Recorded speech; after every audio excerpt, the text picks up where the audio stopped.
Right Honourable Speaker, before I proceed with the media review, I would like to pay a tribute to the former President, Professor John Evans Atta Mills, whose unfortunate demise occurred on this very day, 24th of July, 13 years ago. Mr. Speaker, may his gentle soul rest in perfect peace. Mr. Speaker, I beg to move that this House approves the mid-year fiscal policy review of the budget statement and economic policy of the Government of Ghana for the 2025 financial year. Right Honourable Speaker, I'm back to the House today with deep sense of duty and optimism to present the mid-year fiscal policy review of the 2025 budget statement and economic policy of government on behalf of His Excellency President John Dramani Mahama. Mr. Speaker, this presentation is in line with Section 28 of the Public Financial Management Act 2016, Act 921. Mr. Speaker, I respectfully request the entire mid-year fiscal policy review to be captured in a Hansard while I present the highlights. Mr. Speaker, this review is more than a fiscal update. It is an account of what we inherited and the positive results of our stewardship in the last 198 days. Mr. Speaker, following his re-election with an overwhelming mandate, President John Mahama inherited an economy in deep distress, far worse than what we had imagined. The economy was marked by large imbalance with huge MDA arrests, massive debt, weakened institutions, and heightened public anxiety. Since 2023, the debt in the cocoa and energy sector had in particular posed significant fiscal risk to the Ghanaian economy. The Ghanaian private sector and the business community looked on in despair. Public trust was completely eroded. The national spirit was broken, and the foundation of our economy had sunk even deeper. Mr. Speaker, the budget deficit had ballooned because of reckless commitment and wasteful spending.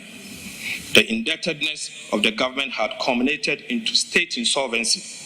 The impaired balance sheet paralyzed almost every single state enterprise. High cost of living and inflation impoverished large segments of the population, eroding the real value of their income and savings. Right Honourable Speaker, the mismanagement of our public finances by the previous administration led to a devastating haircut through the DDEP, which denied pensioners and middle class their lifetime savings, their livelihood, and in fact, their dignity. Mr. Speaker, Eurobond holders also suffered painful haircuts, severely affecting Ghanaian businesses and financial institutions. Soaring interest rates crowded out essential spending on education, health, and infrastructure. Right Honourable Speaker, the Ghana cedi depreciated against all major currencies to levels never seen before, making it the worst performing currency in the world. Public sector corruption reached an all-time peak. As President Mahama said, the whole of Ghana was indeed a crime scene. Mr. Speaker, investor confidence waned considerably, significantly reducing investment inflows. The public debt reached unsustainable levels. The unemployment situation worsened, which made it difficult for Ghanaians to find decent jobs. Many micro, small, and medium enterprises collapsed under the weight of economic mismanagement. Right Honourable Speaker, to compound all this, the country suffered credit rating downgrades by all three major credit rating agencies, placing Ghana firmly in default or junk territory, never seen in the history of Ghana. Mr. Speaker, to further illustrate the enormity of this economic burden, we inherited an IMF program which had derailed and completely gone off track, with key targets missed, putting our economic recovery program in jeopardy. In the words of the Deputy Managing Director of the IMF, Mr. Boli, the program had deviated substantially from its target by close of 2024, unquote. Mr. Speaker, we also inherited weak commitment control systems and irresponsible spending, which left arrests of over 67 billion and contract commitment of about 194 billion Ghana cedis. Right, Honorable Speaker, we inherited a bleeding energy sector with annual financing shortfall in excess of $1.5 billion US. We inherited a debt-riddled cocoa sector with liabilities of 32 billion Ghana cedis, a weak financial sector with significant non-performing loans despite pumping over 30 billion Ghana cedis into the so-called financial sector cleanup. Right, Honorable Speaker, steep debt repayment harms were also inherited, where at the time, Mr. Speaker, we inherited repayment harms of 20 billion for the year 2026, 50.3 billion for the year 2027, and 45.8 billion for the year 2028, as well as significant short-term treasury bills maturities of about 137 billion Ghana cedis. Mr. Speaker, we inherited depleted buffers needed to cushion the country from any fiscal or external shocks with empty sinking fund. And Mr. Speaker, we inherited stored projects, about 55 of them tied to bilateral debt restructuring, with about $3 billion US in undisbursed loans. Mr. Speaker, the root of our 2022 economic crisis can be traced directly to an overbearing fiscal dominance, marked by reckless spending and corruption, compounded by poor leadership of the previous NPP administration. Mr. Speaker, the worsened fiscal situation spilled over into the monetary and external sector, causing a rapid depreciation of the Ghana cedis. The monetary financing by the central bank reached an all-time high, driving inflation to levels never seen in decades.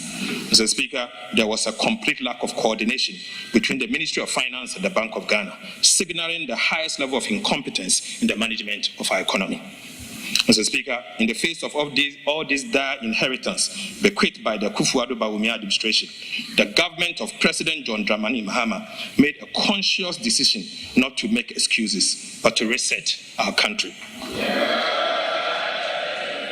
We chose the path of structural reforms and transformation. We set out to reset our economy, restore good governance, and policy credibility. We renewed our social contract with the Ghanaian people and redefined national priorities by being deliberate in both our policy choices and approach to economic management.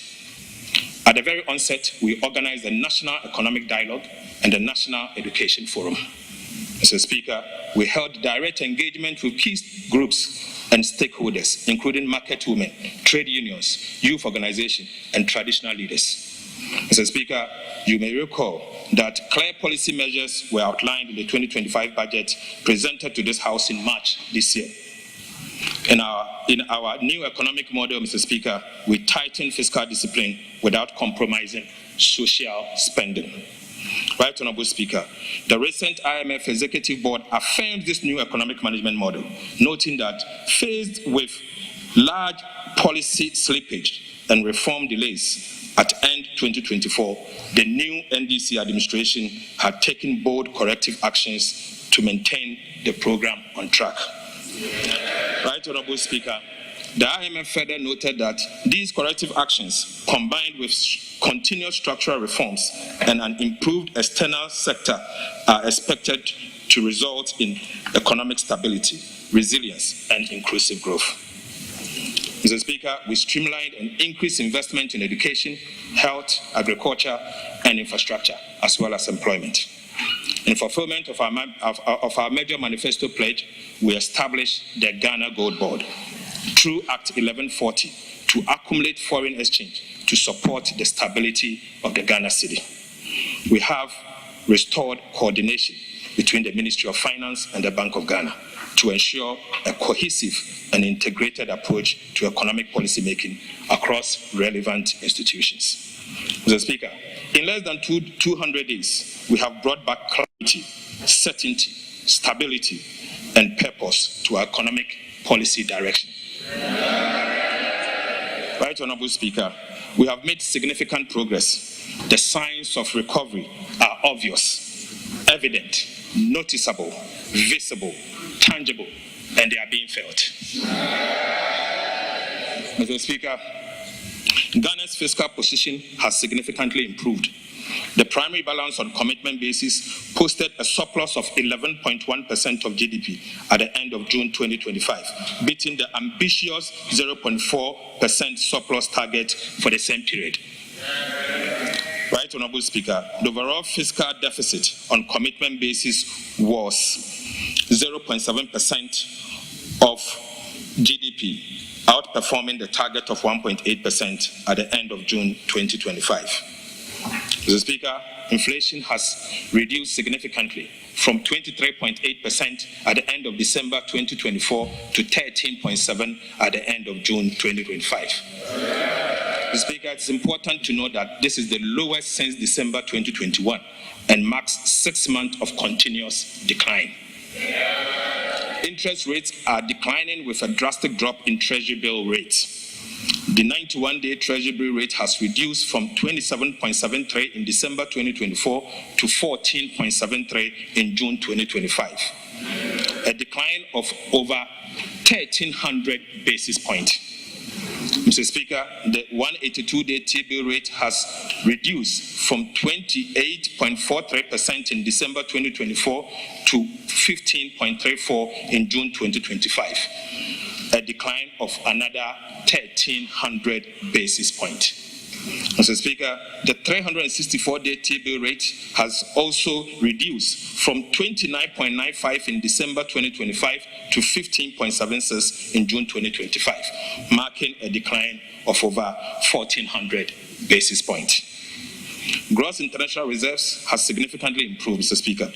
The Bank of Ghana accumulated $11.12 billion, covering 4.8 months of import at the end of June 2025.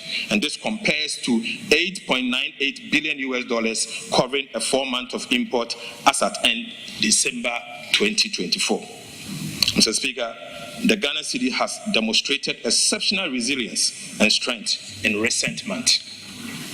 At the end of June 2025, the Ghana cedi appreciated by 42.6% against the US dollar, 30.3% against the British pound, and 25.6% against the euro. This is a significant reversal compared to the same period in 2024 when the cedi depreciated by 18.6%, 17.9%, and 16.0% respectively. Mr. Speaker, so far we have almost reversed all the cedi depreciations in the year 2022, 2023, and 2024.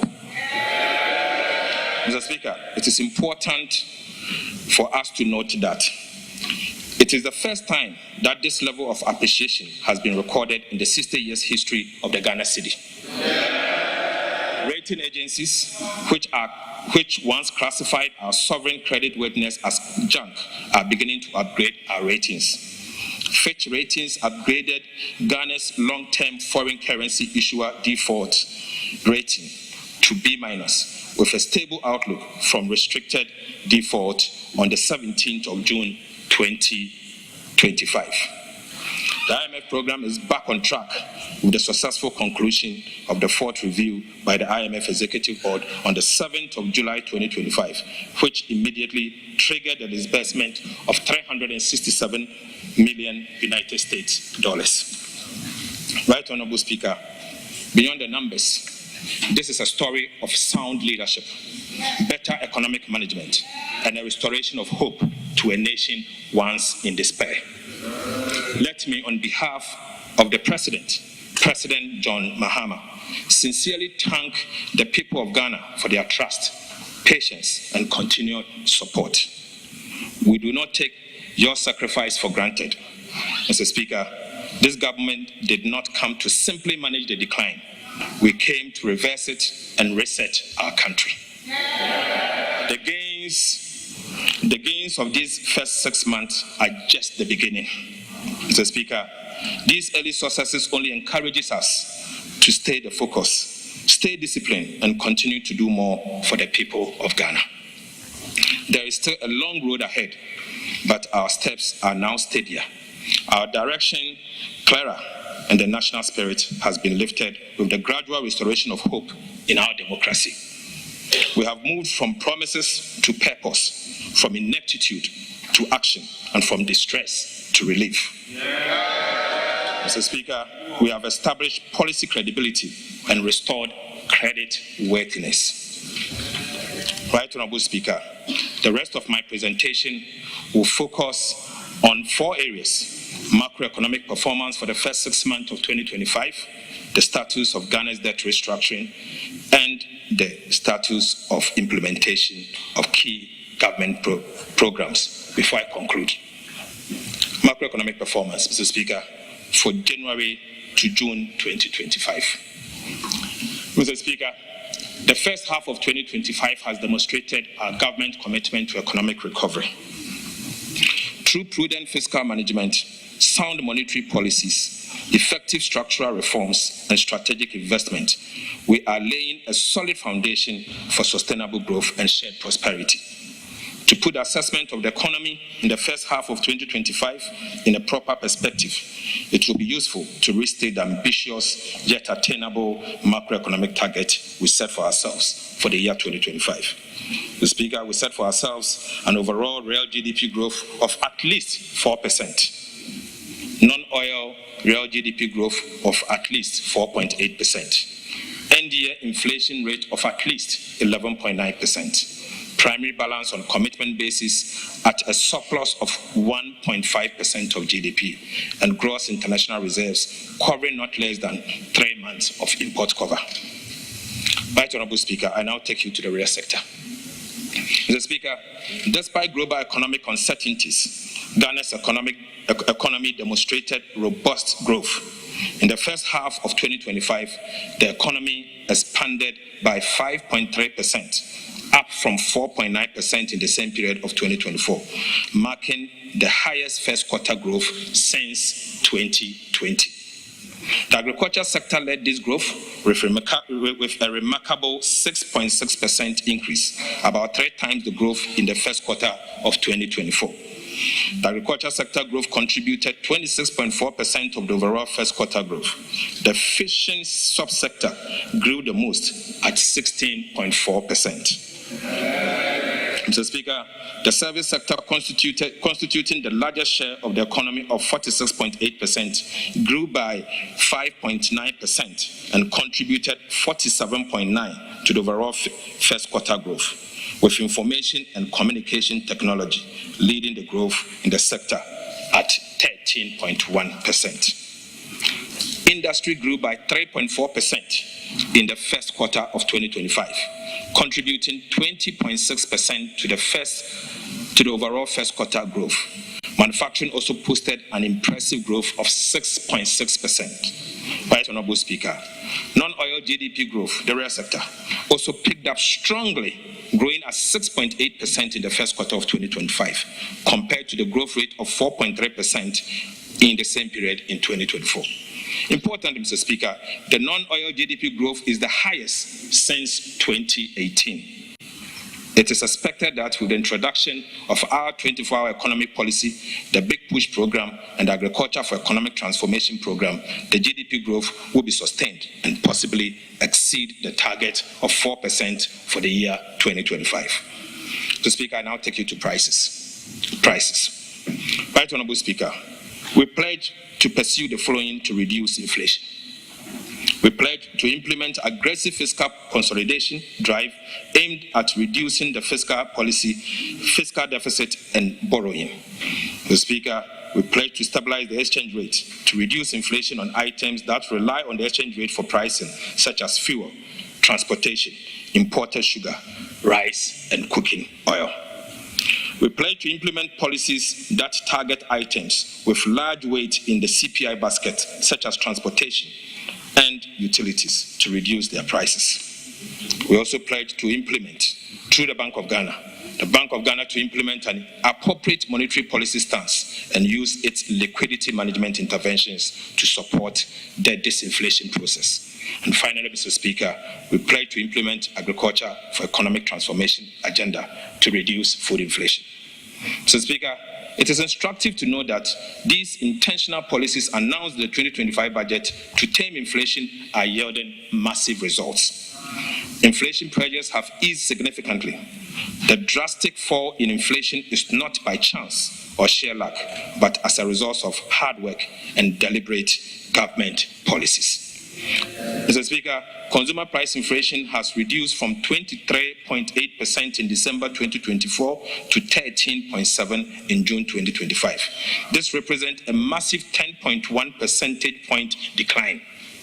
Similarly, producer price inflation saw a sharp decline from 26.1% in December 2024 to 5.9% in June 2025, representing a steep decline of 20.2 percentage points in just 6 months.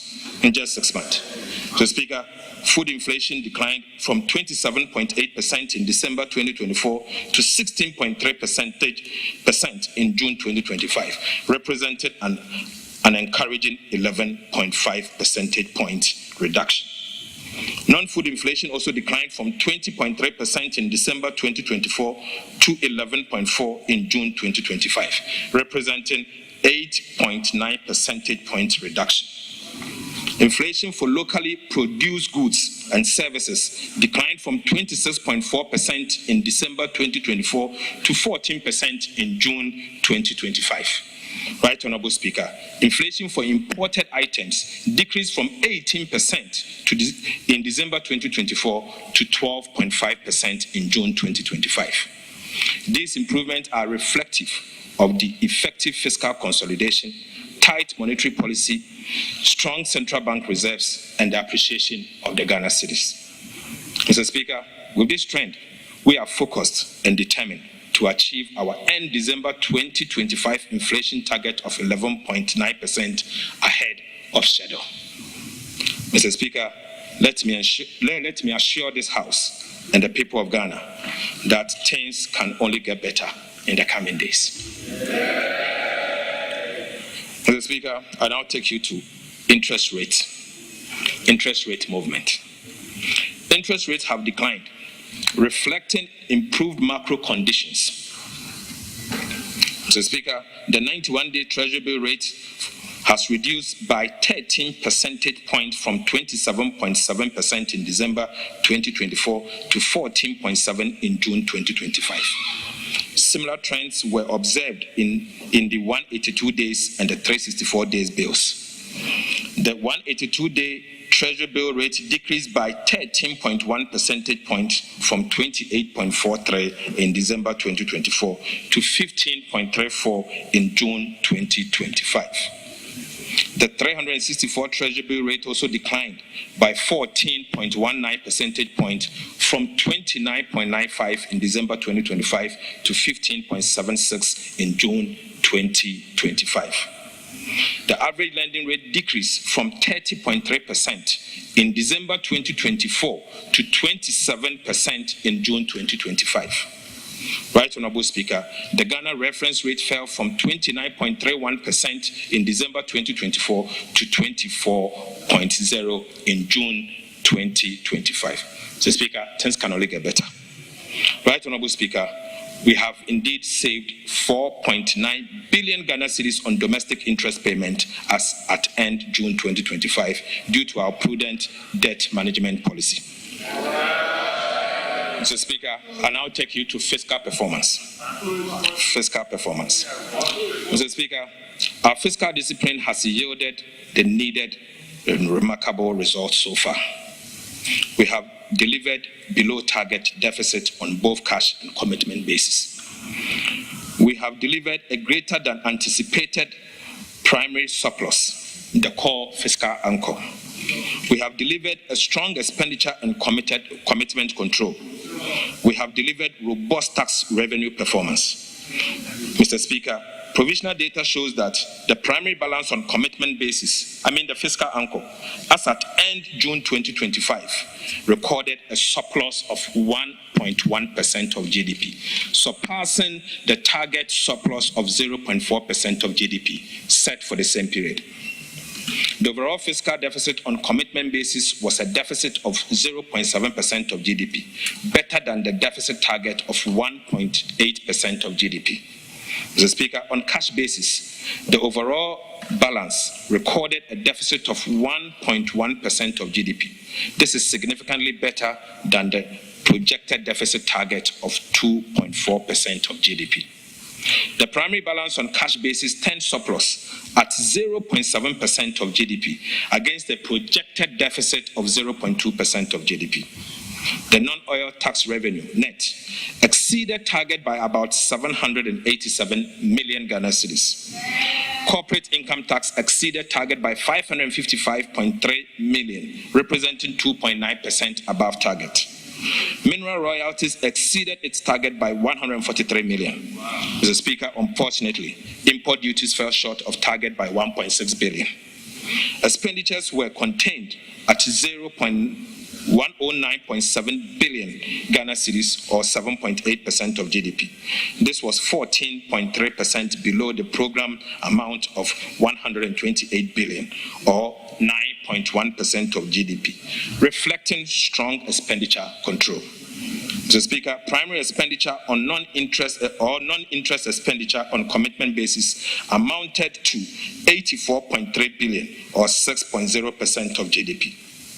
This is an improvement of about 13.3 billion over the target of 97.5 billion, which is 7% of our GDP.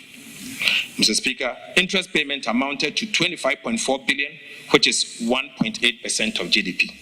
This is below the target of 30.5 billion, which is 2.2% of GDP, and this was mainly due to lower domestic interest payment. Domestic interest payment amounted to 21.6 billion against a target of 26.5 billion, representing a reduction of 4.9 billion Ghana cedis, mainly on account of lower than planned domestic borrowing and the decline in the T-bill rates. Mr. Speaker, external interest payment amounted to 3.8 billion Ghana cedis against a target of 4 billion, due mainly to the appreciation of the Ghana cedis. Other expenditure, mainly comprising energy sector levies, transfers and energy sector payment shortfalls, amounted to 11.4 billion Ghana cedis, or 8% of GDP. This was 12.7% below the target of 13.1 or 0.9% of GDP for the same period. Right Honorable Speaker, arrest clearance amounted to 4.8 billion Ghana cedis. It is important to know that there was no build-up in arrests payable during the period under review, signaling strong commitment control and fiscal discipline. Mr. Speaker, we are very different from our friends that decided to flee from this chamber. Mr. Speaker, the deficit was largely financed from domestic sources, with net domestic financing of 13.1 billion, well below the 18.7 billion target. The net foreign financing was 2.8 billion, mostly from the utilization of the 4.5 billion IMF disbursement. So, Speaker, between 1st of January to 6th of January, the IMF disbursement of 4.5 billion was spent before the Mahama administration took office, just in 6 days. Mr. Speaker, project loan disbursement was 2.4 billion Ghana cedis. Mr. Speaker, even though Ghana is relying on the domestic market for financing, we have borrowed less than we planned, signifying strong expenditure control and fiscal discipline. Right Honorable Speaker, this is a strong signal to the investor community and all stakeholders that the needed fiscal consolidation is happening here in Ghana, and it will be sustained. Right Honorable Speaker, Ghana is back on the international scene. Mr. Speaker, exchange rate development. Right Honorable Speaker, government commitment to implement the following measures to implement the following measures to stabilize the exchange rate. Mr. Speaker, we committed to establish the Ghana Gold Board to enhance the generation and accumulation of foreign exchange to support the stability of our currency. Mr. Speaker, we committed to pursue strong fiscal consolidation through the reduction in public sector spending and the fiscal deficit to reduce the pressures on the exchange rate. Mr. Speaker, the Bank of Ghana also committed to implement appropriate FX forward auction to support the stability of the city. And Mr. Speaker, finally, we committed that the 24-hour economy and accelerated export development program will boost local production and reduce reliance on export. Right, Honorable Speaker, let me state emphatically that these deliberate policies announced in the 2025 budget to stabilize the Ghana cedi are yielding massive results. The results we are witnessing are not by chance. They are the fruits of hard work, discipline, and intentional policies. Mr. Speaker, the cedi performance in the first half of the year 2025 has been impressive. The Ghana cedi experienced significant appreciation against all major trading currencies in the first 6 months of 2025. I'm happy to inform the House that our previous record, where the Ghana cedi used to trade against the US dollar at 17, is as at yesterday trading at 10.4. Mr. Speaker, similarly, the Ghana cedi, which was once trading at 21 cedis to the British pound, was trading at 14.1 as at yesterday, 23rd July 2025. Mr. Speaker, as at end June 2025, the cedi appreciated by 42.6% against the US dollar, 30.3% against the British pound, and 25.6% against the euro. This is a significant improvement over the cedi depreciation of 18.6%, 17.9%, and 16.0% against the US dollar, British pound, and the euro. Mr. Speaker, I repeat, so far, we have almost reversed all the cedi depreciation in 2022, 2023, and 2024. This level of appreciation has never happened in the history of our country. Mr. Speaker, Right Honorable Speaker, fellow citizens, Ghana cedi no apeke. Cedi no apeke. Mr. Speaker, these gains are largely due to strong fiscal consolidation, tight monetary policy, improved external sector balance, renewed investor confidence, positive market sentiment, credit rating upgrades, and successfully securing staff-level agreement and subsequently the board-level approval of the fourth review of the IMF program. Right Honorable Speaker, the cedi rebound signals that Ghana's economic foundations are once again beginning to firm up. Sustaining this stability will require continued fiscal discipline, supportive monetary policy, strong liquidity sterilization, robust reserve accumulation, supported by activities of the Ghana Gold Board and credible implementation of structural reforms. Mr. Speaker, I now take you to the external sector.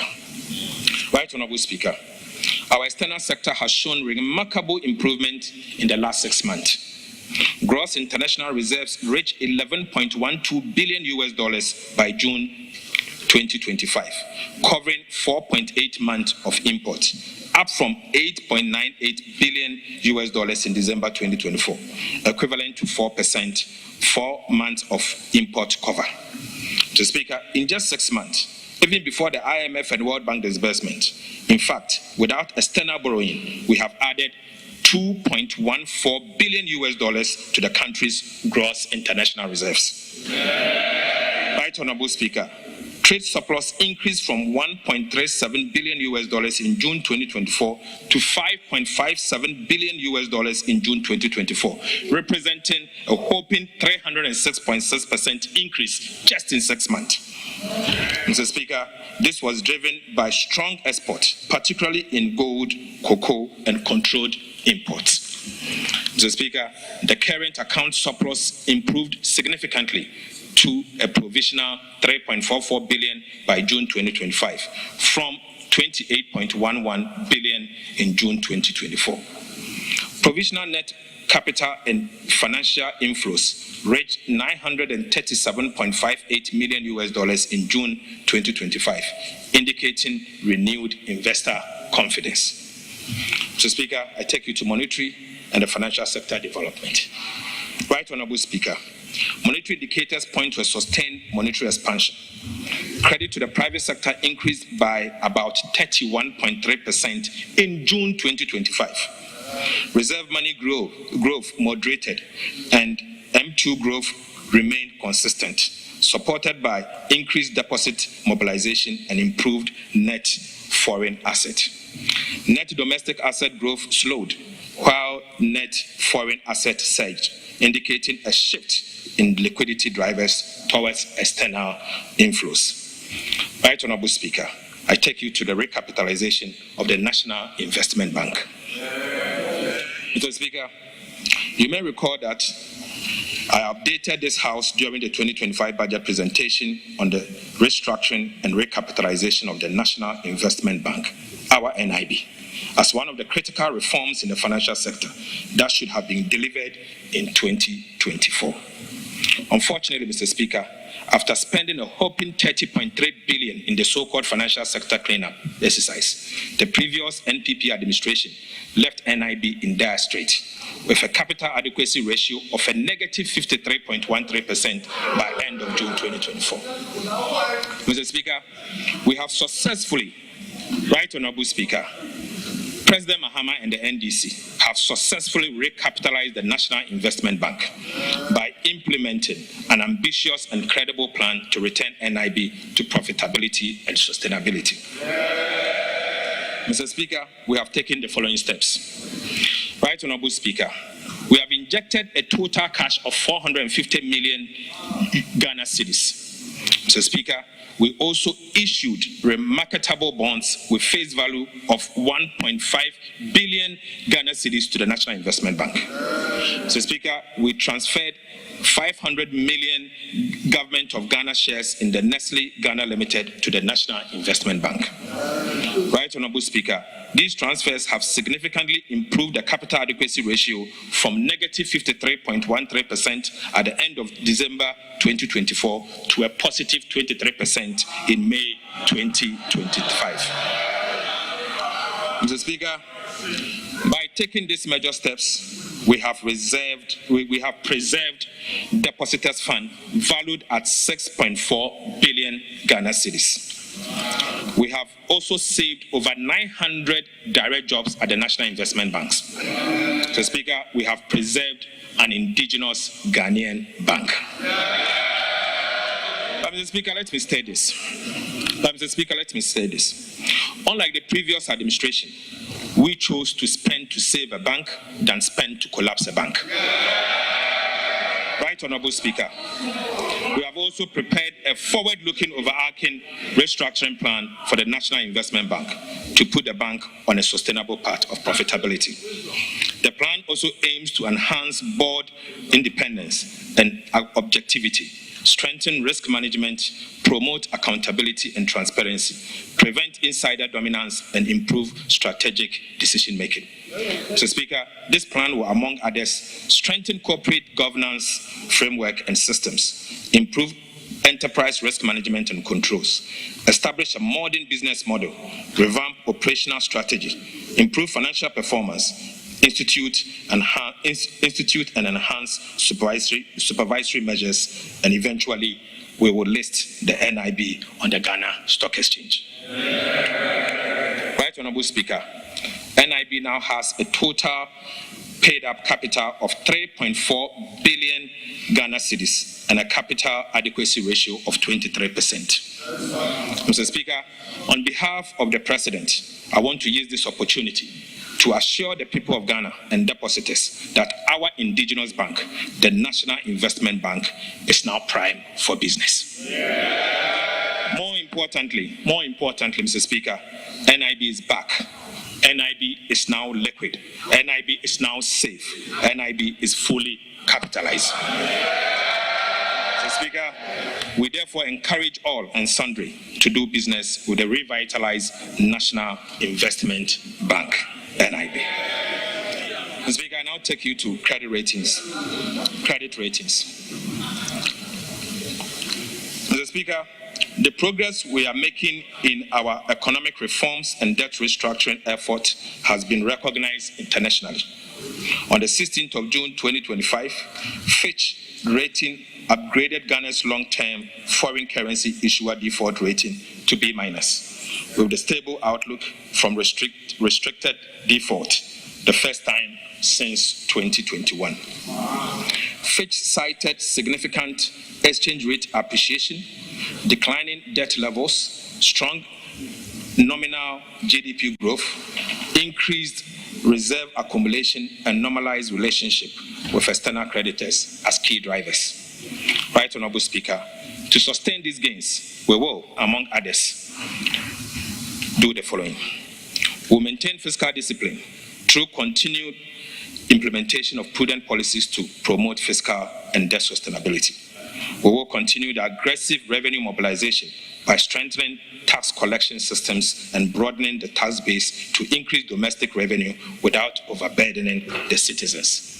So, Speaker, we will accelerate structural reforms in public financial management, including transparency and accountability measures to improve efficiency and reduce corruption. The Speaker will strengthen monetary policy framework, and the Central Bank will lead this to complement the effort that we are doing. Mr. Speaker, we will diversify the economy through investment in sectors beyond traditional export to reduce the vulnerability to commodity price shocks and continue to maintain strong relationship with our international financial institutions and development partners to support ongoing reforms and assess technical assistance. Mr. Speaker, it's suspected that other rating agencies, namely S&P and Moody's, will follow suit, given the remarkable progress we are making in ensuring economic stability and promoting inclusive growth. Right Honorable Speaker, this is just the beginning. We are determined to do better than B-. Ghana indeed deserves better than B-. Right Honorable Speaker, I now take you to fiscal policies and give you an update. Mr. Speaker, I start with VAT reforms. Mr. Speaker, in the 2025 budget statement, we reaffirmed our commitment to the people of Ghana and the business community to undertake comprehensive value-added tax reforms this year. These reforms are aimed at addressing the distortions and cascading effect inherent in the current VAT structure. To support this effort, we also committed to seeking technical assistance from the International Monetary Fund, the IMF, and engage the people of Ghana. So, Speaker, I'm pleased to report that we have successfully completed our engagement with the IMF. Currently, the Ghana Revenue Authority, together with the Ministry of Finance, is undertaking a nationwide consultation process to sensitize key players in the trade and business sector on the VAT reform and solicit feedback from them. Right Honorable Speaker, the Ministry of Finance hopes to complete this process by September 2025, prepare a new VAT bill by October 2025, and submit same to Parliament as part of the 2026 budget statement. Mr. Speaker, I would like to reassure the people of Ghana that at the minimum, the following will happen as part of the VAT Act Amendment Bill. Mr. Speaker, COVID levy will be abolished. The effective VAT rate will be reduced. The punitive cascading effect of the GET Fund and NHIS levy will be removed. VAT flat rate will be removed. And a unified VAT rate will be implemented. The VAT registration threshold will be increased to exempt small and micro businesses, and compliance will be improved through public education, awareness creation, and the introduction of fiscal electronic devices will be deployed. So, Speaker, I now take you to expenditure measures as part of the fiscal. Right Honorable Speaker, as part of the fiscal consolidation strategy, we have taken measures to sanitize public sector payroll and rid it of ghost names. Subsequently, we engaged the Ghana Audit Service to undertake a nationwide payroll audit across all 16 regions of the country. So, Speaker, the Audit Service has completed 91% of the payroll audit. So far, the Audit Service has not been able to identify or verify over 14,000 workers. Mr. Speaker, again, They have identified 53,311 separated staff on the payroll. Mr. Speaker, separated staffs are staff who are either on retirement, reassigned, terminated, or are on leave without pay, or deceased, and yet remain on government payroll. Mr. Speaker, the audit service expects to recover a minimum of 150.4 million of unearned salary from the separated staff over 2023 and 2024 period alone.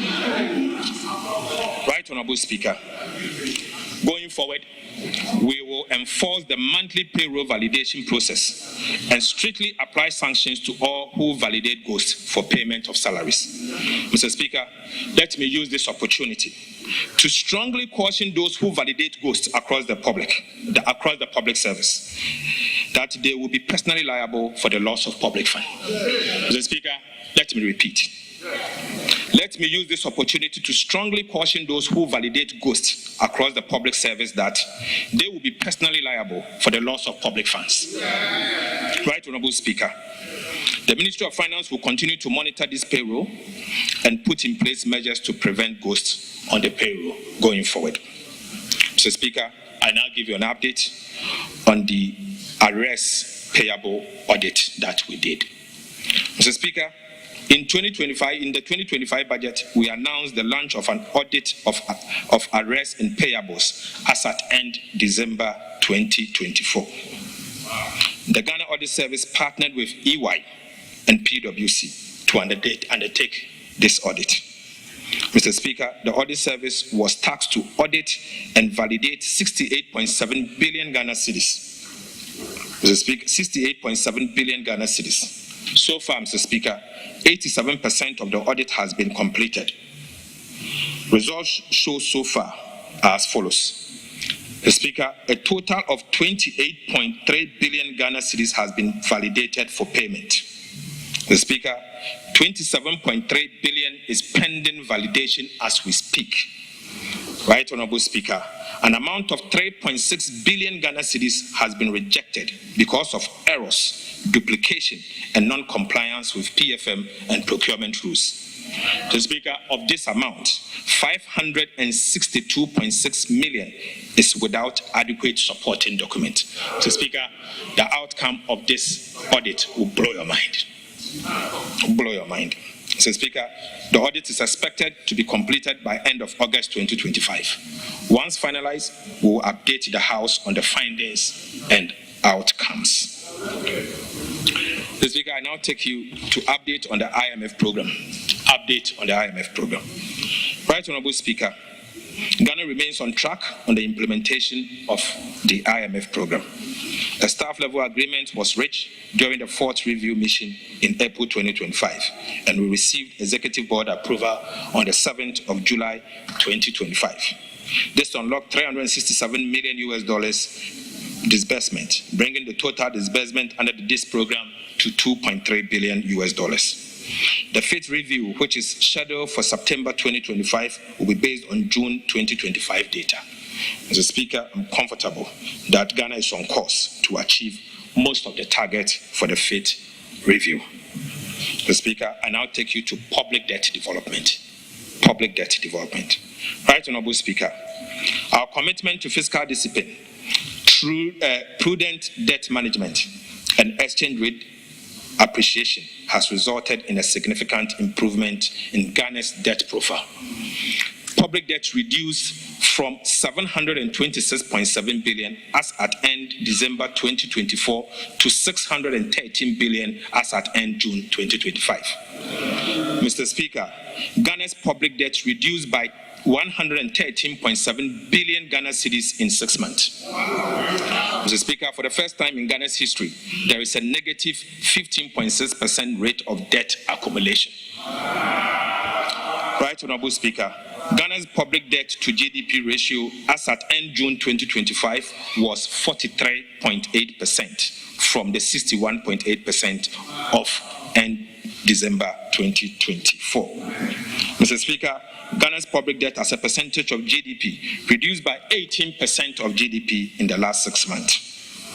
Ghana's foreign debt as a percentage of total public debt declined from 57.4% as at end December 2024 to 49% by end June 2025. Mr. Speaker, this has significantly improved Ghana's debt sustainability. Mr. Speaker, I now take you to update on debt restructuring. Right Honourable Speaker, government remains committed to restructuring our bilateral and commercial debt under the G20 Common Framework. On the 24th of June 2025, the House approved an indicative terms of the Memorandum of Understanding between Ghana and Official Creditors Committee. On behalf of His Excellency the President, I wish to thank this House for swift action, which has enabled Ghana to begin negotiation for the signing of bilateral agreement with each of the creditor countries. We are ready to sign the agreement with two countries as at tomorrow. Mr. Speaker, it is expected that 4 agreements will be signed by close of tomorrow. First, we'll sign with France, and the second will sign with another country yet to be confirmed. Mr. Speaker, on the commercial debt restructuring, we have signed non-disclosure agreement, NDAs, with some commercial lenders, in line with the government's strong commitment to honoring its debt obligation. We have made 2 debt service payments of about $700 million to our Eurobond holders.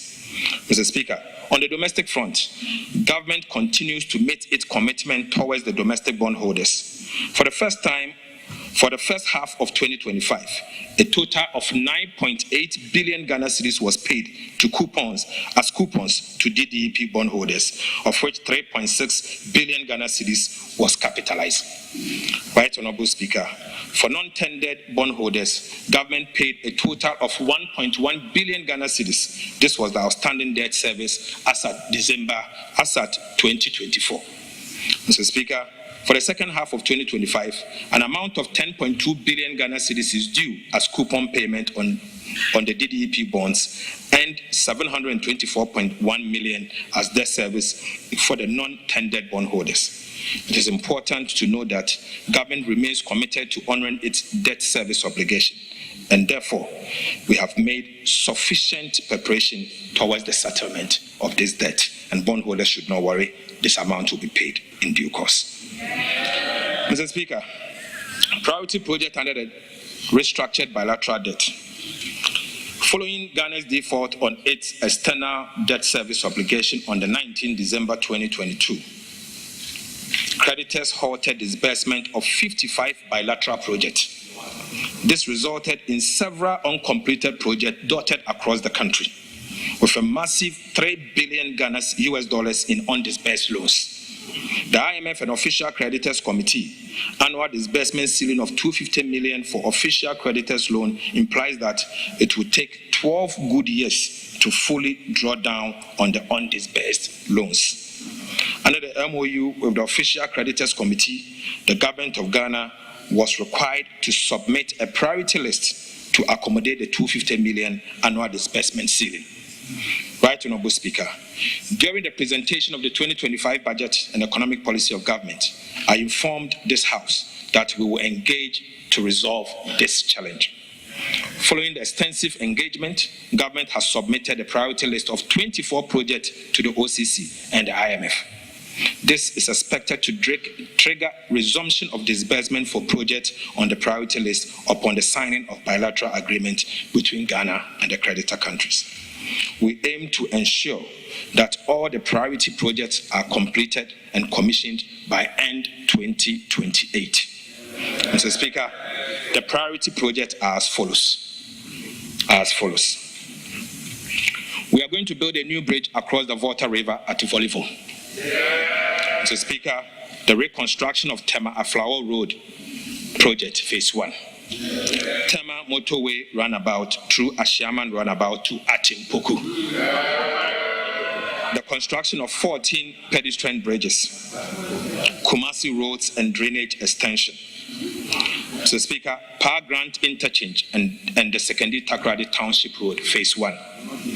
Rehabilitation of Domi Kitasi Road Obichebi Lamte Interchange Phase 2, Bogatanga Boko Pomakrom Road, PTC Runabout Interchange Project at Takrade, construction of drinking water facilities in Wenchi, secondary Takrade water supply, modernization of Komfo Anoche Teaching Hospital, construction of central medical stores in Tema, Efia Nkwanta Regional Hospital in Takrade, Bogatanga Regional Hospital, establishment of the University of Environment and Sustainable Development at Bonsu, establishment of 9 state-of-the-art technical and vocational education training center, and, Mr. Speaker, integrated e-learning laboratories in senior high schools. Mr. Speaker, that's not all. The expansion and development of existing senior high schools, renewable energy program, pilot photovoltaic system, Mr. Speaker, the renewable energy and energy efficiency program, and the construction of Takrade Market. Mr. Speaker, finally, the Kumasi Central Market Phase 2. Mr. Speaker, the main criterion for the selection of this project was closeness to completion. As a result, projects which were over 70% complete were given priority. The resumption of disbursement for the project and its associated debt service are fully in line with our commitment under the bilateral debt restructuring and IMF program.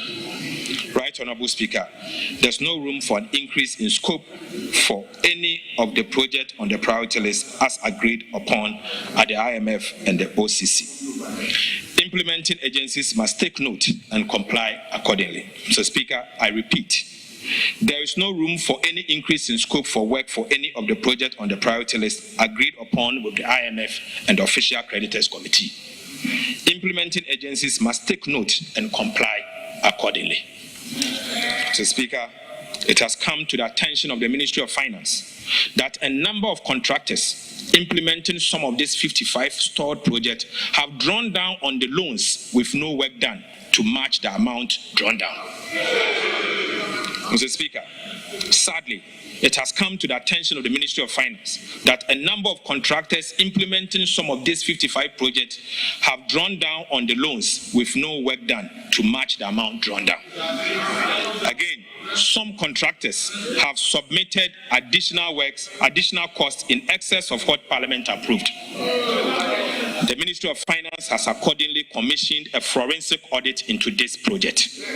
Mr. Speaker, we will apprise the House when this audit is completed. And Mr. Speaker, for emphasis, the Auditor General is the one doing this forensic audit in partnership with some of the Big Four.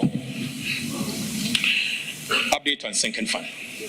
Mr. Speaker, in the 2025 budget statement, government announced that it will commence the operationalization of Section 37 to 44 of the Public Financial Management Act, Act 921, as amended, to build sufficient buffers in the sinking fund for prompt redemption of specified loans obligations of government. Mr. Speaker, government has set up a CD sinking fund account and US dollar sinking fund account. Beginning August 2025, the Ministry of Finance will commence the building of cash buffers to support the repayment of Ghana's domestic debt service obligation relating to the domestic debt exchange program bonds, which will fall due in the year 2027, 2028, and even 2026. Mr. Speaker, the CD sinking fund will specifically target the redemption and debt service harms in 2026 of $20 billion Ghana cedis for the year 2026, 50.3 billion Ghana cedis for the year 2027, and 45.75 billion Ghana cedis for the year 2025. Similarly, the US dollar sinking fund account will also target Eurobond redemption, which will fall due from 2026 of 1.45 billion US dollars, 1.17 billion US dollars in 2027, and 1.14 billion US dollars in the year 2028. Mr. Speaker, the implementation of the sinking fund will provide a reliable buffers that ensures timely and predictable redemption of this designated public debt obligation. This structured approach to debt service will enhance investor confidence and contribute to long-term debt sustainability of our dear country. Mr. Speaker, I now take you to Government of Ghana's liability management operations. Mr. Speaker, government has begun an implementation of an effective and efficient liability management program to reduce embedded risk on debt portfolio.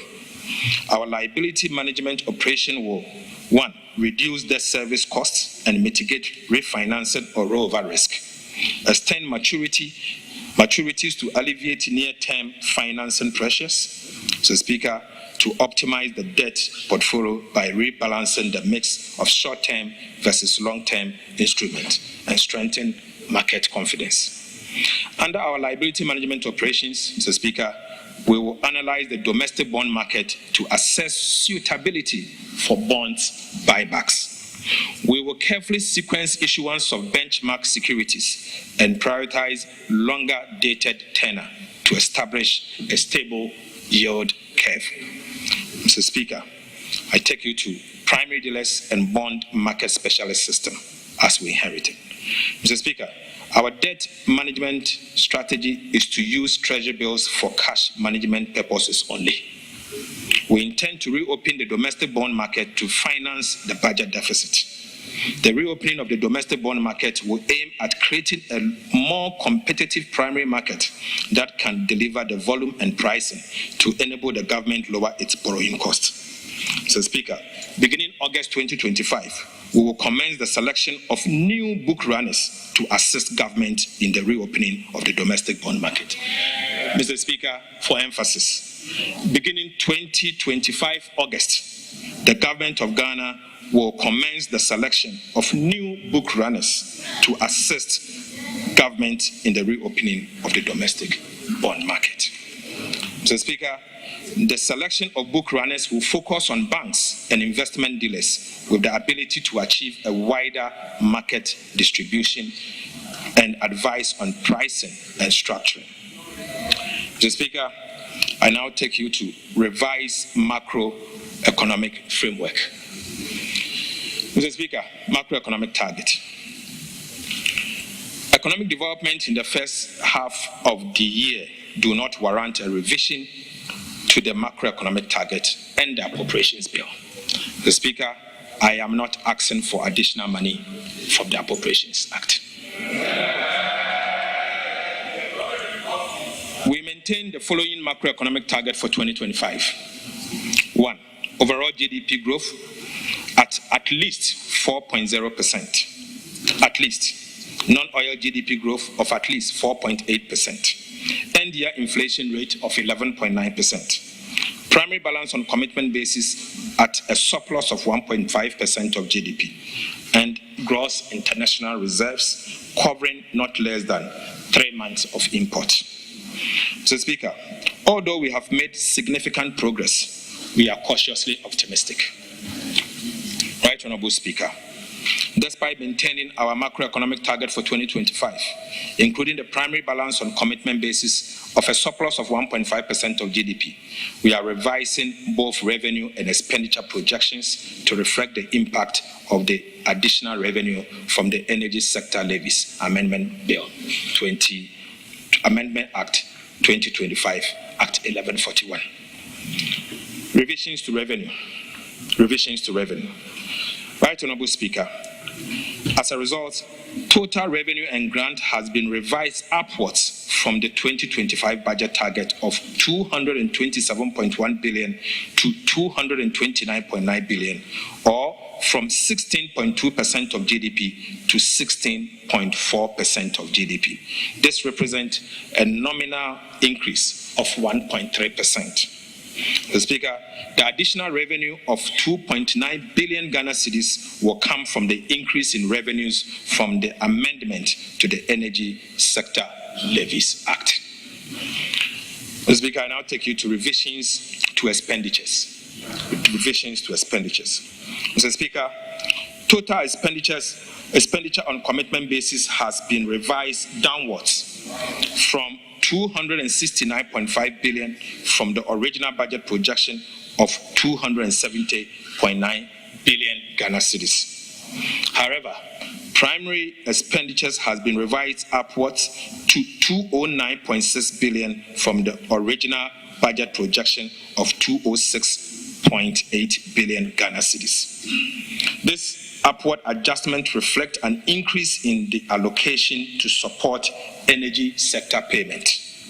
Mr. Speaker, interest payments have been revised downwards by 4.3 billion Ghana cedis from the original budget projection of 64.1 billion to 59.9 billion cedis. Right, Honorable Speaker, domestic interest has been revised downwards by 5.1 billion Ghana cedis, mainly on account of gains from the reduction in the Treasury bill rate as a result of the implementation of our prudent debt management policies. However, external interest payments have been revised upwards by 795 million to make additional provision for debt service due on post-cutoff date disbursement made by our bilateral creditors since 2023. Mr. Speaker, energy sector payments have also been revised upwards by 2.9 billion Ghana cedis to provision for fuel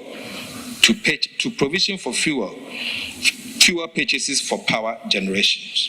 Mr. Speaker, I now take you to overall balance and financing. Right, Honorable Speaker, notwithstanding the revisions to revenue and expenditure, the primary balance on commitment basis remains unchanged at a surplus of 1.5% of GDP.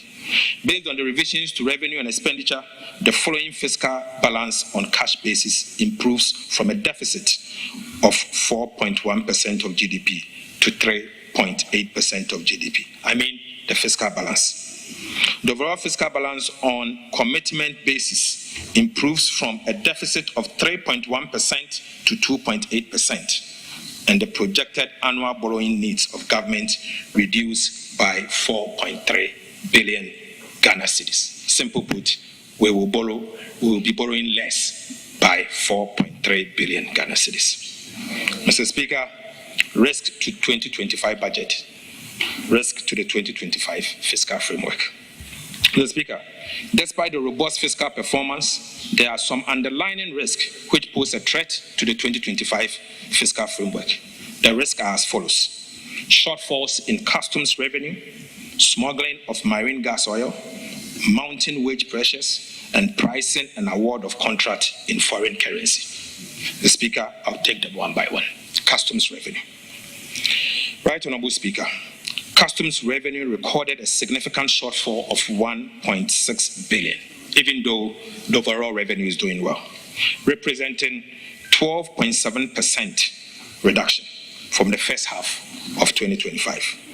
This performance is attributed to systemic revenue leakage at key customs collection points, particularly the Tema port and the smuggling of goods across our land borders.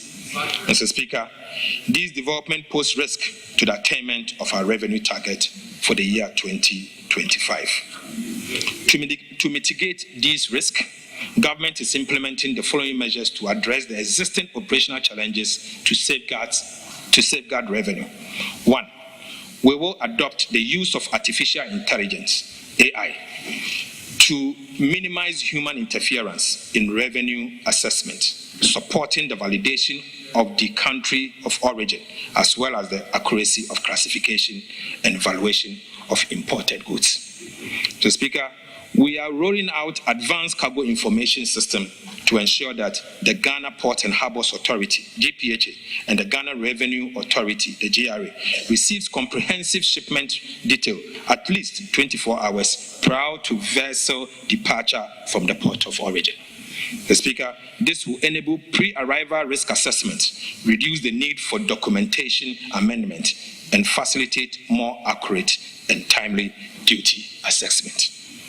We will also be implementing a robust anti-smuggling surveillance program targeting both inland and maritime borders. And to those at Sankase, we are coming after you. Mr. Speaker, reviewing the institutional setup of Customs Division of the Ghana Revenue Authority, including staff mobility. Mr. Speaker, let me repeat this. We will be reviewing the institutional setup of Customs Division of the Ghana Revenue Authority, including staff mobility to facilitate the decentralization of customs operations. Mr. Speaker, operational risk assessment to enhance transparency and accountability of staff will be enhanced. Now I will take you to the smuggling of marine gas oil, MGO. Right Honorable Speaker, tax exemptions on marine gas oil was introduced to support non-artisanal fishing fleet operating from Ghana.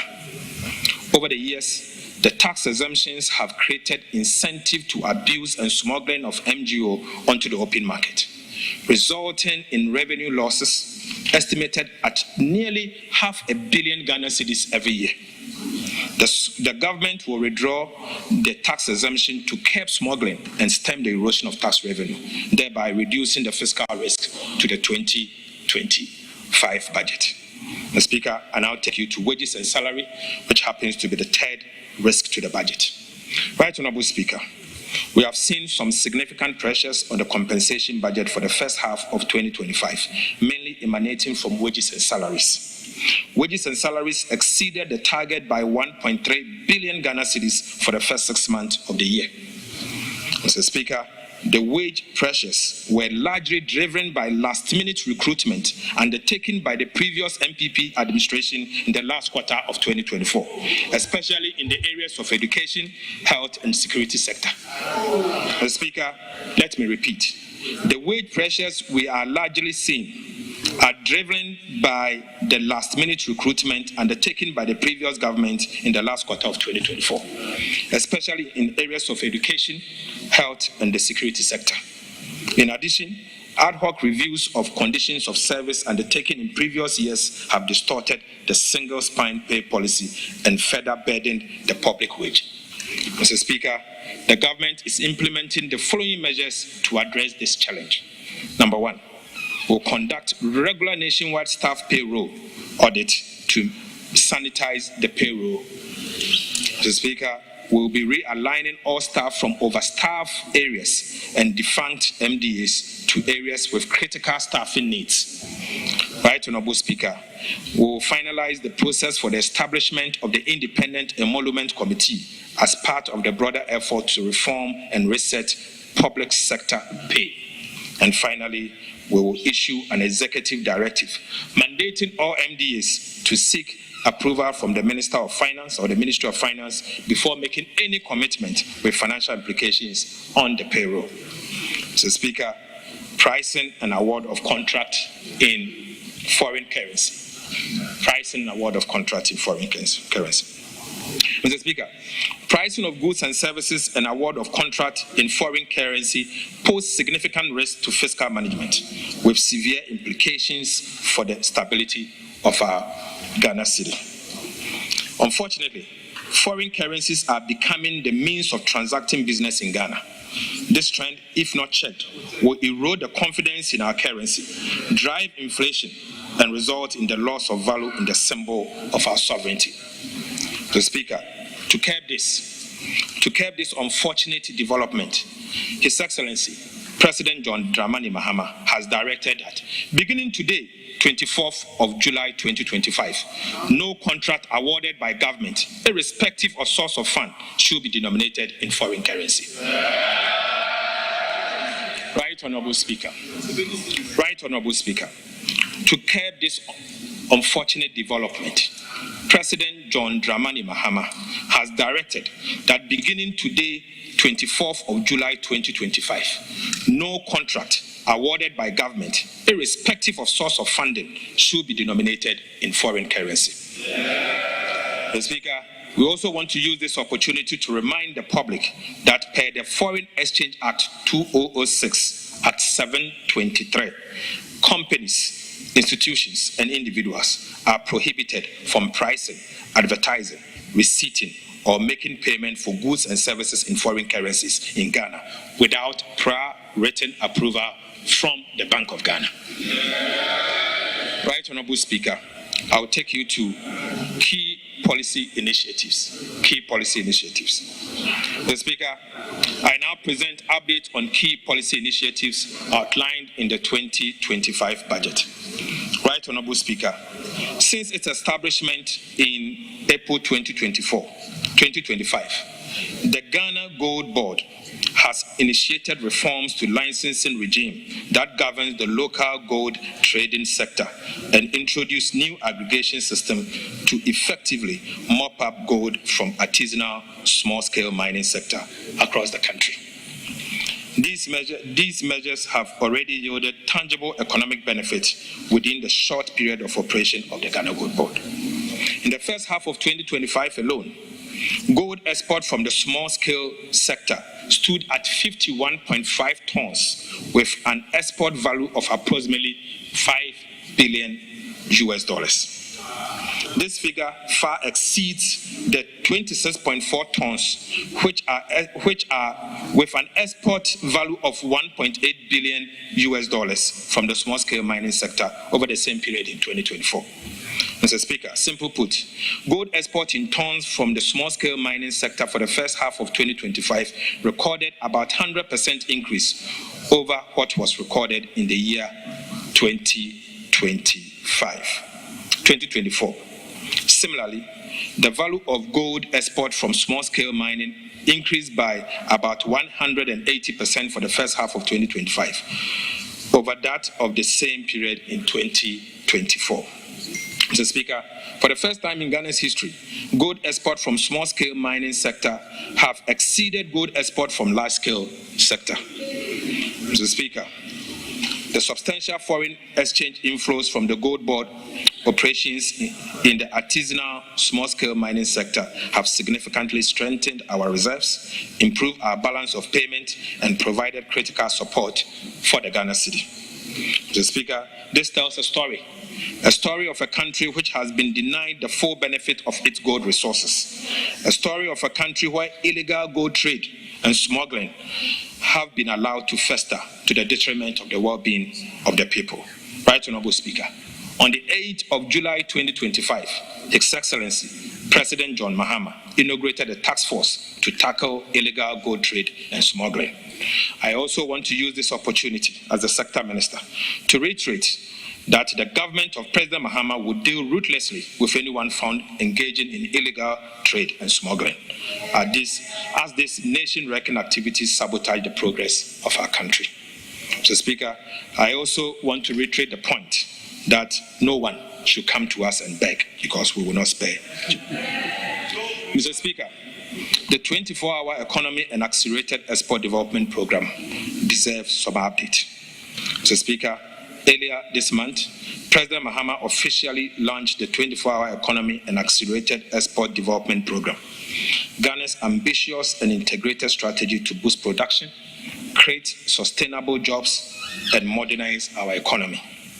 The 24-hour economy and accelerated export development program represent a national reset aimed at reducing import dependence, expanding domestic production, improving market access, and building a competitive, skilled workforce for a dynamic economy. Right, Honorable Speaker, the anchor of the 24-hour economy and accelerated export development program is the Volta Economic Corridor, a transformational project to unlock the vast economic and environmental potential of the Volta Lake and its surrounding lands.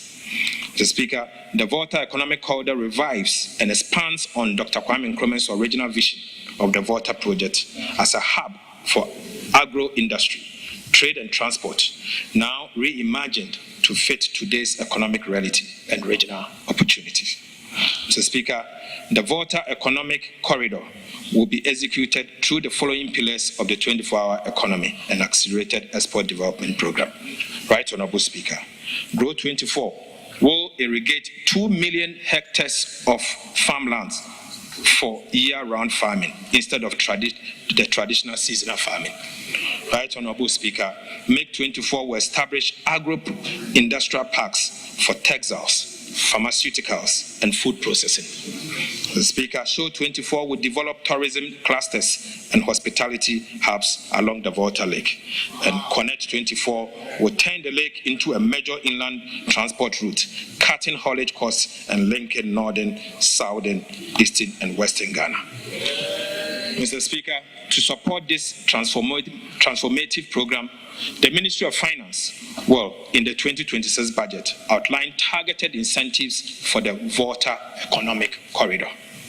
These measures will be carefully designed to attract private capital, drive enterprise growth, and create decent, well-paying jobs. The Speaker, for emphasis, the Ministry of Finance will, as part of the 2026 budget, outline a targeted incentive for the Volta Economic Corridor. Right, Honorable Speaker, the government will only facilitate and not dominate this ambitious growth goal. The Speaker, I now take you to the big push. Right, Honorable Speaker, as part of the 2025 budget, we announced the commencement of the Big Push program, a flagship initiative of President John Dramani Mahama for massive infrastructure development. Since then, the President has dedicated all Big Push budgetary allocation for the next 2 years, Mr. Speaker, and I mean all Big Push allocation for the next 2 years to improve road infrastructure. Mr. Speaker, you may recall that Parliament approved that all oil revenue and mineral royalties accrued to the budget were dedicated to the Big Push. As a result, an amount of 13.8 billion Ghana cedis was allocated in the 2025 budget for the Big Push program to be used for road infrastructure. Mr. Speaker, the Minister for Roads and Highways has spent the last 6 months of his time in office touring the whole country to assess firsthand the state of our roads. Mr. Speaker, the Ministry of Roads and Highways has undertaken studies and prepared comprehensive engineering interventions and cost estimates for roads projects across the program, across the country for the Big Push program. Right, Honorable Speaker, the Ministry of Finance has since issued commencement authorization for the following road infrastructure projects under the Big Push program. The Speaker, these are the following Big Push projects as approved by the Ministry of Finance. Mr. Speaker, number 1, the construction of a new bridge on the Oti River at Dambai. Number 2, rehabilitation of Wahan Road. 3, upgrading of Tumu Hamile Road. 4, upgrading of Tumu Han Laura Road.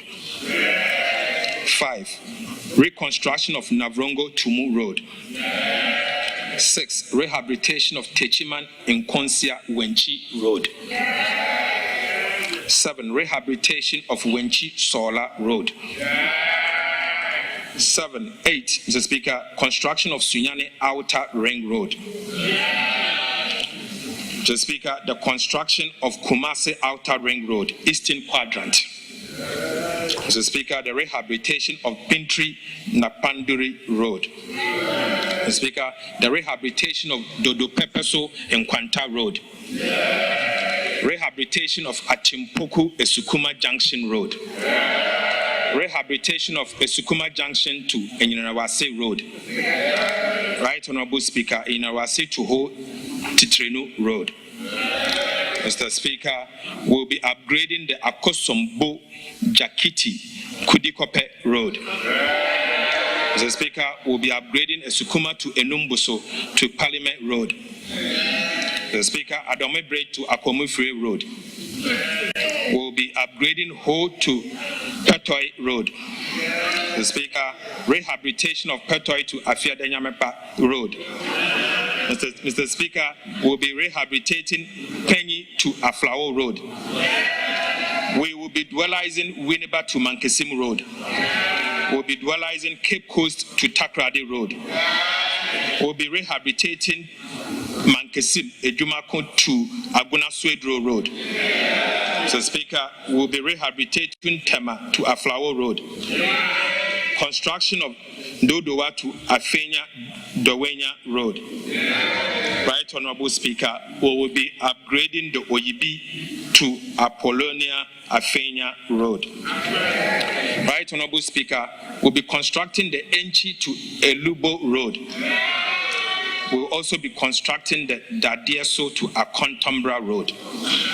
We'll be upgrading the Adrefua to Ose Kojokrom Road. And we will be upgrading the Enchi to Kojoru Penchi Road.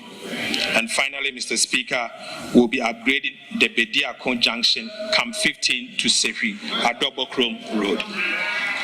Mr. Speaker, as part of the Big Push program, we have also selected the following abandoned road project for which no dedicated funding was allocated for by the previous administration to be included into the Big Push program.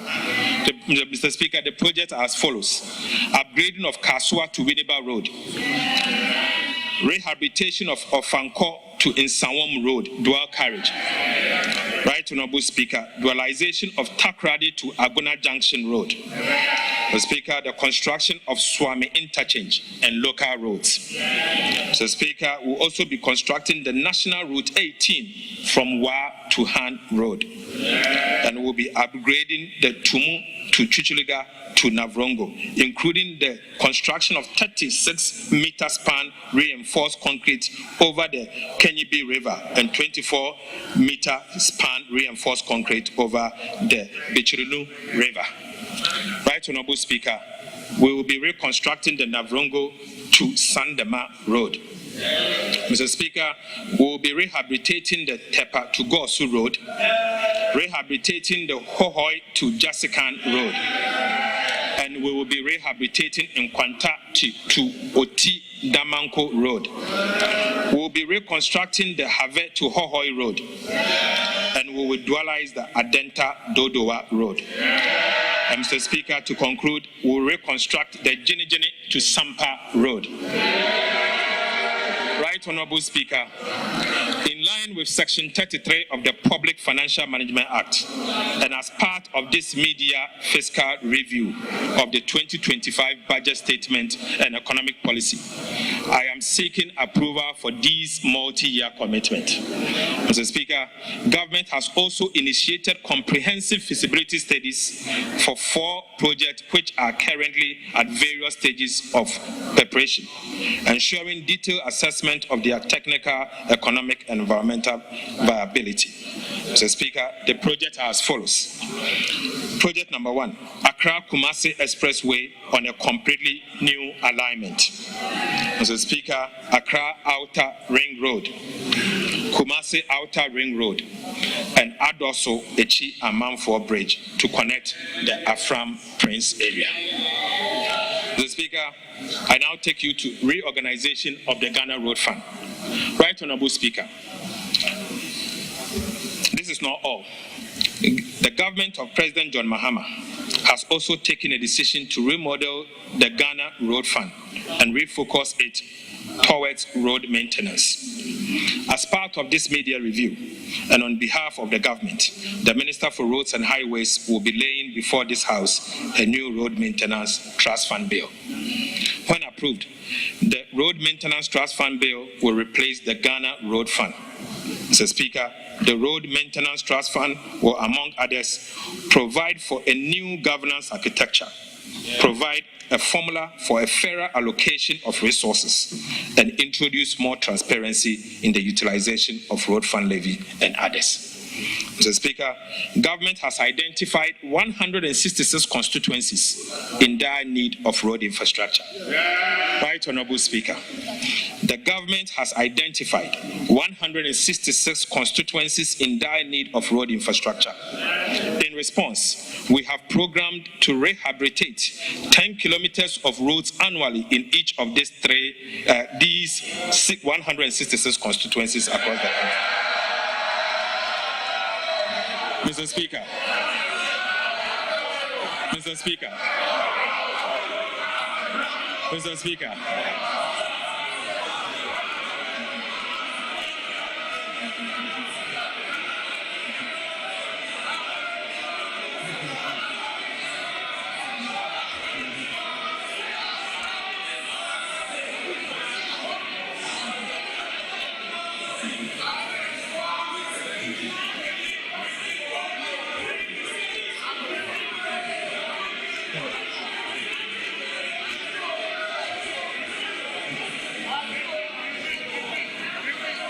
Right Honorable Speaker.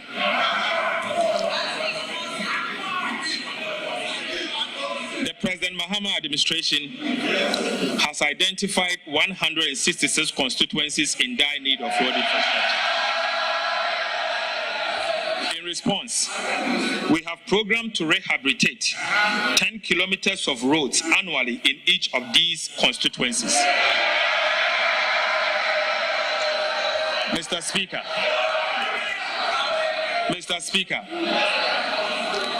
this translates to about 5,000 kilometers of road to be constructed in these 166 constituencies in dire need of road infrastructure over the next 3 years. So, Speaker, simply put, over the next 3 years, we'll be building 5,000 kilometers of road in these 166 constituencies. Mr. Speaker, informed that we have paid all nursing and teacher training allowances from January to June 2025. Right, Honorable Speaker. 2025. All nursing and teacher trainees will receive their allowances promptly at the end of every single month. Mr. Speaker, I'll now move to the conclusion. Mr. Speaker.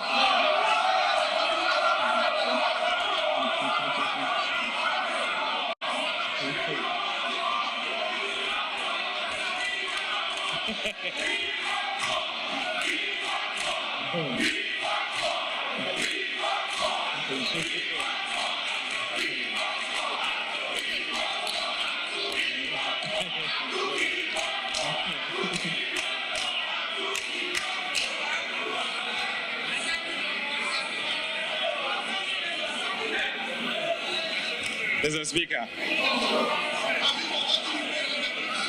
Right, Honorable Speaker. I conclude this media fiscal policy review. We have other business. It's not only this one. Please.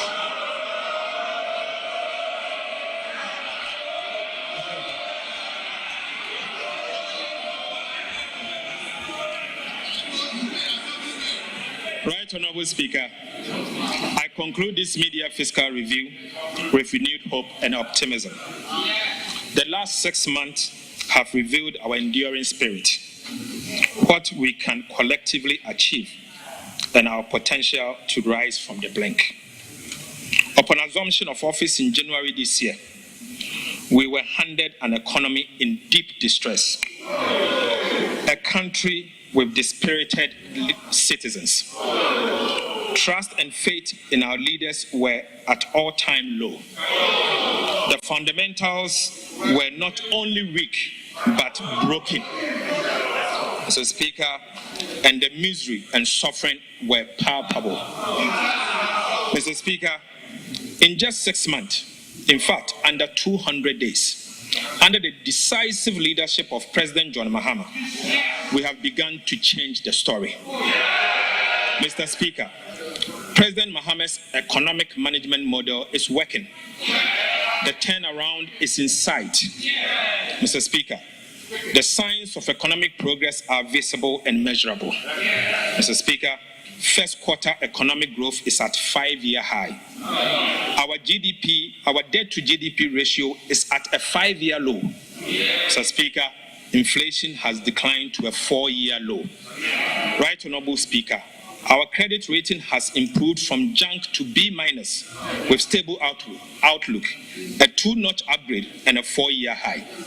Right, Honorable Speaker, we have almost reversed all the cedi depreciations in the years 2022, 2023, and 2024, with no cedi depreciation in the year 2025. Mr. Speaker, the level of the appreciation of the Ghana cedi has never happened in the history of our nation. Prices of petrol and diesel at the pump have reduced significantly to the benefit of consumers.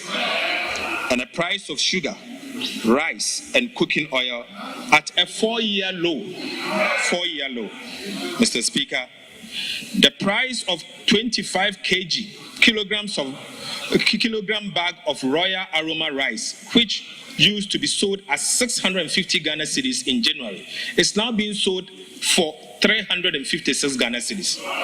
Mr. Speaker, the price of a lonka of sugar, which used to be sold for 50 Ghana cedis in January, is now being sold for 44 Ghana cedis. Right, Honorable Speaker. Price of 25 litre of cooking oil, which used to be sold for 980 Ghana cedis in January, is now being sold for 640 Ghana cedis. Mr. Speaker, price of konkonte, 1 sack. Price of konkonte, 1 sack, which used to be sold for 1,200 Ghana cedis in January, is now being sold for 950 Ghana cedis. Mr. Speaker, a ton of iron rods, which used to be sold at 9,400 Ghana cedis in January, is now being sold at 7,500 Ghana cedis. Mr. Speaker, onions. 1 paint bucket, which used to be sold at 120 Ghana cedis in January, is now being sold for 95 Ghana cedis. Right, Honorable Speaker. POP cement, which used to be sold for 115 Ghana cedis in January, is now being sold for 90 Ghana cedis. The Speaker, maize, maize. 1 sack, which used to be sold for 1,600 Ghana cedis in January, is now being sold for 1,450. And Mr. Speaker, the Minister for Agriculture has promised that it will go down even more. Mr. Speaker, the price of Yas sanitary pad, which was 25 Ghana cedis in January, is now going for 15 Ghana cedis.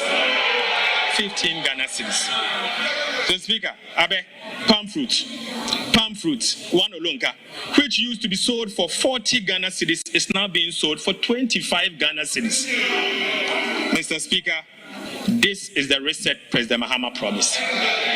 This is the reset President Mahama promised. It has been 6 months of hard work. We have lessened the burden on households and businesses. Mr. Speaker, contrary to the perception that we are not spending, we are indeed spending, and spending at the right places. We are making the right investment in the lives of the people of Ghana. Mr. Speaker, as we speak, an amount of $700 million US dollars of Eurobond obligations has been paid. An amount of 10 billion to domestic bondholders has been paid.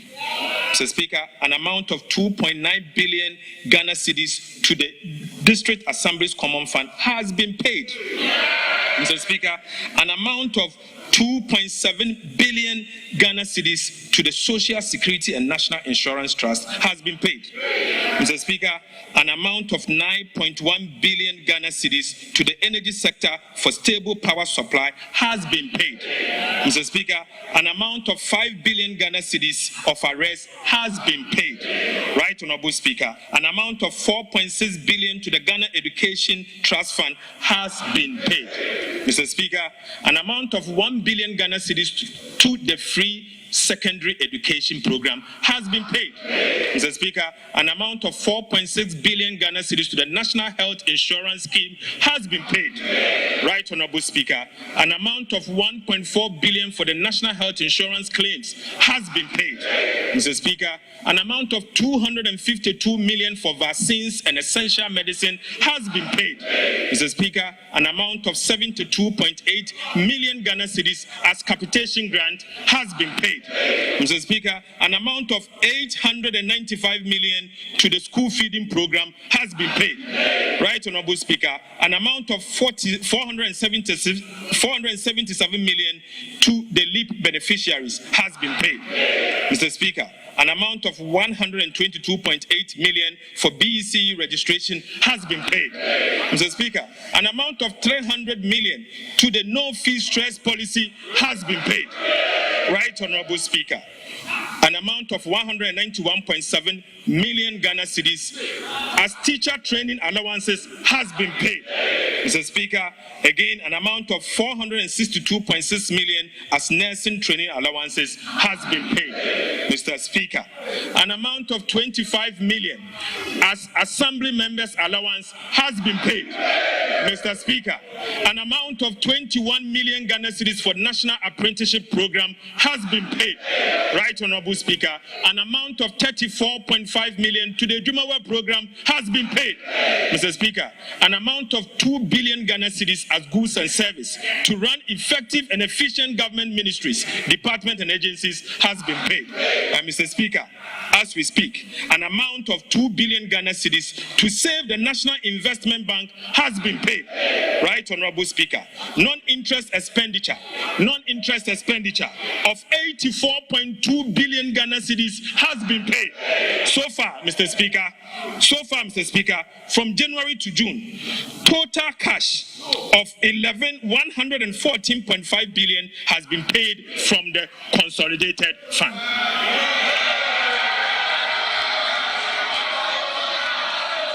Mr. Speaker,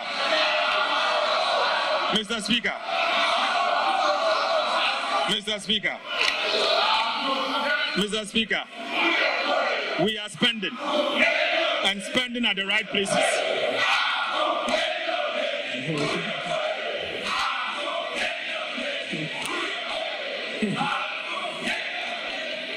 Right, Honorable Speaker, we are spending at the right places.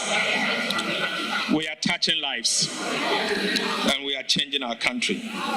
Mr. Speaker, this is not all. We have also worked to improve the fiscal situation. We have restored fiscal discipline. We have implemented appropriate policies to reduce interest rates significantly, thereby reducing the cost of borrowing. So, Speaker, we have saved on domestic interest payment following the implementation of our prudent debt management policies. Mr. Speaker, there is still more work to be done. President Mahama is determined to deliver.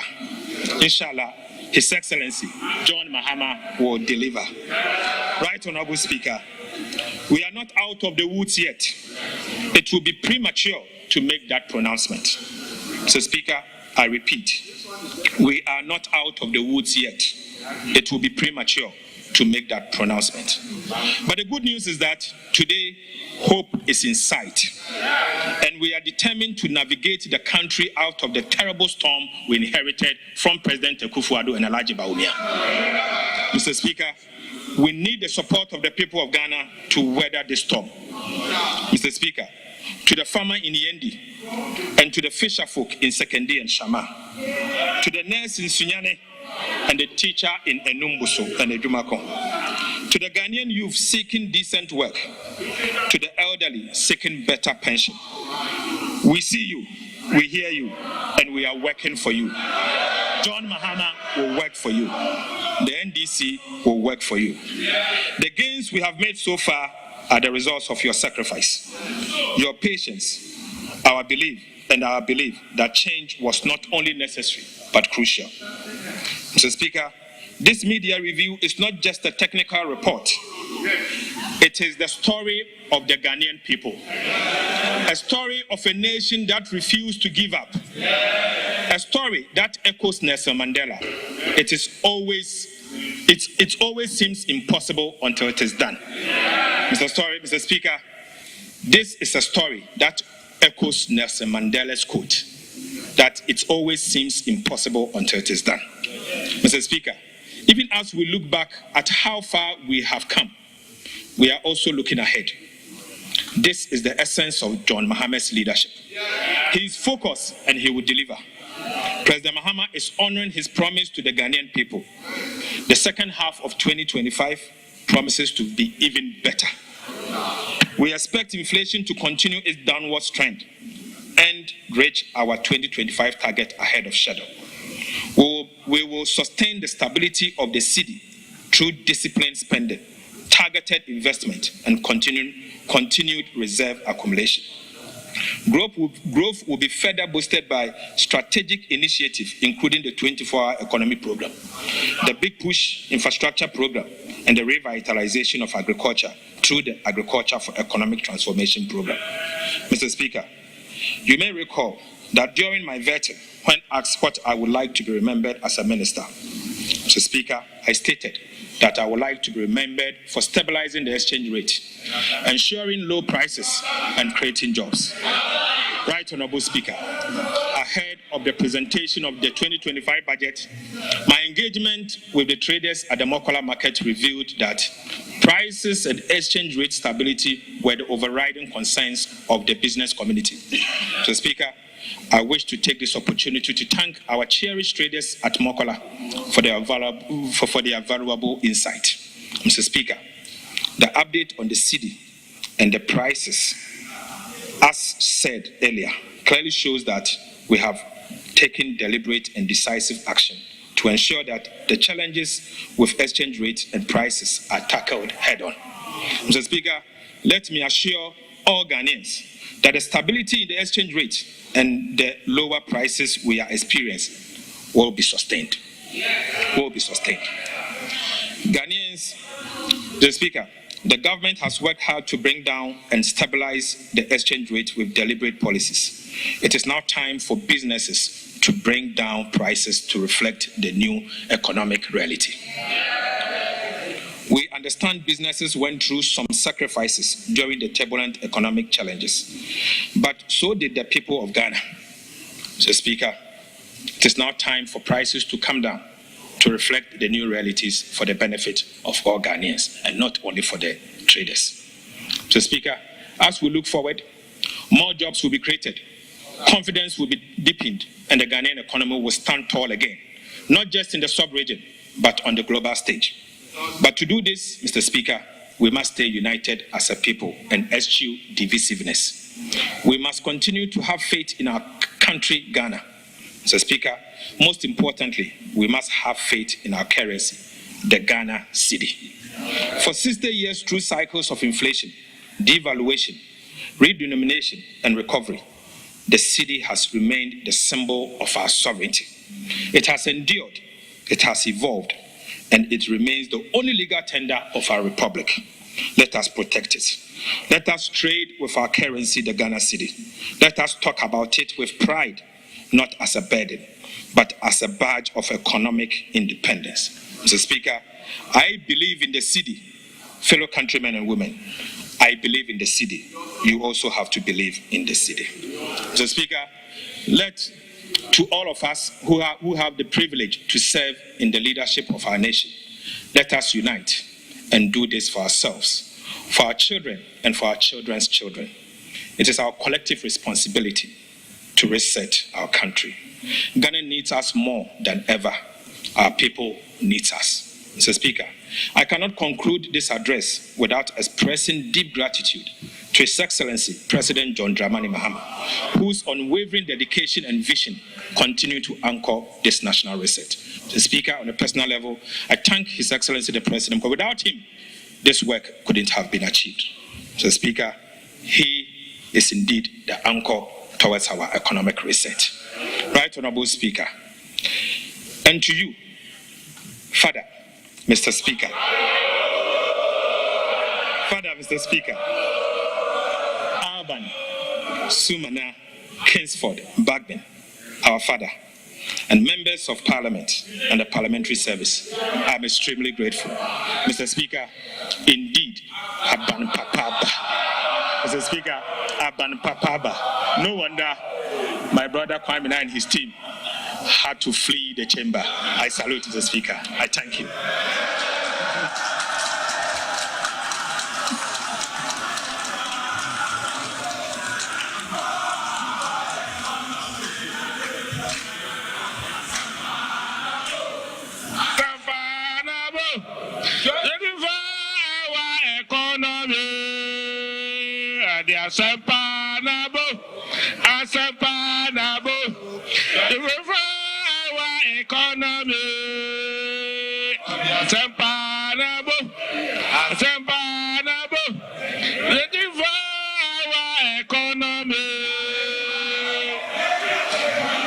Honorable members,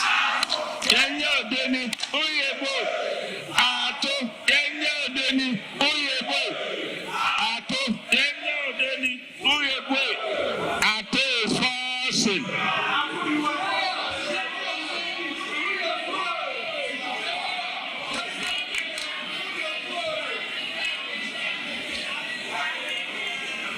Honorable members,